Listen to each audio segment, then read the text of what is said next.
There's a place on this planet that doesn't officially exist, a place where children are born prisoners and die without ever seeing a sunrise beyond a barbed wire fence.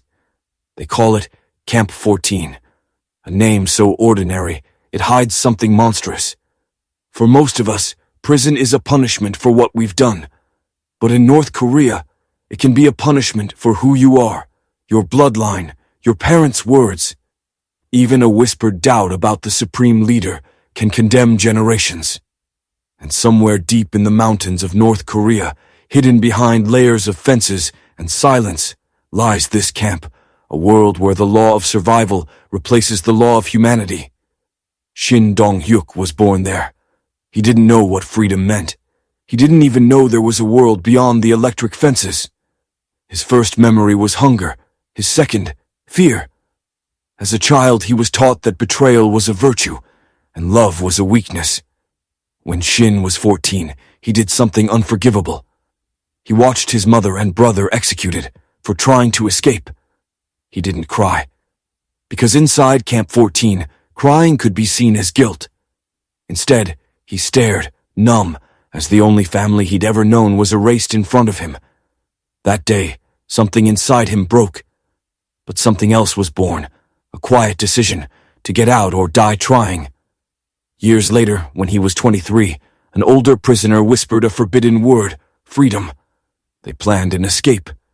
The older man was electrocuted on the fence. Shin used his body as a bridge and ran into a world he didn't understand. A world that smelled of food, light, and rain. A world where no one watched him through a gun barrel. When he crossed into South Korea, reporters couldn't believe his story. Born in a labor camp, never saw a car, a city, or a mirror. Didn't even know what compassion meant.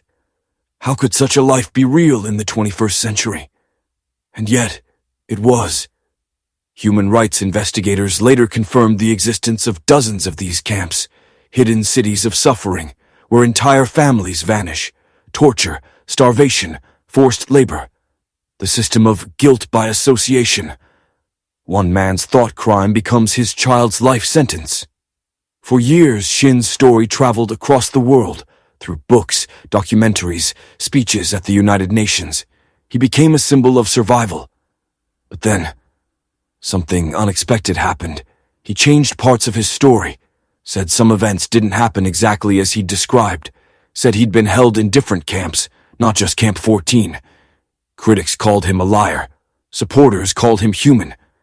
And suddenly, the world didn't know what to believe. But here's the thing. Even if his details changed, the truth didn't. Camp 14 exists. The suffering exists. The regime still silences anyone who dares to speak. And thousands of people still live and die behind fences that the world pretends not to see. Sometimes when Shin talks today, he looks lost, like freedom is too big for someone who's never been allowed to dream. He once said, "When I saw the first piece of meat in my life, I thought, maybe this is what happiness looks like." Imagine that. A lifetime of hunger. And the taste of meat becomes a symbol of joy. Camp 14 isn't just a place in North Korea. It's a mirror, reflecting how far humanity can fall when fear becomes law, and how fragile truth becomes when power controls the story. Maybe that's why stories like Shin's matter, not because they're perfect, but because they exist at all. Because they remind us that silence is also a kind of violence. So next time someone says, "We'll never change the world," remember the boy who ran through a fence of fire, with nothing but a dream he didn't even understand. And maybe that's where freedom truly begins. Not in escape, but in the decision to believe there's something worth escaping for.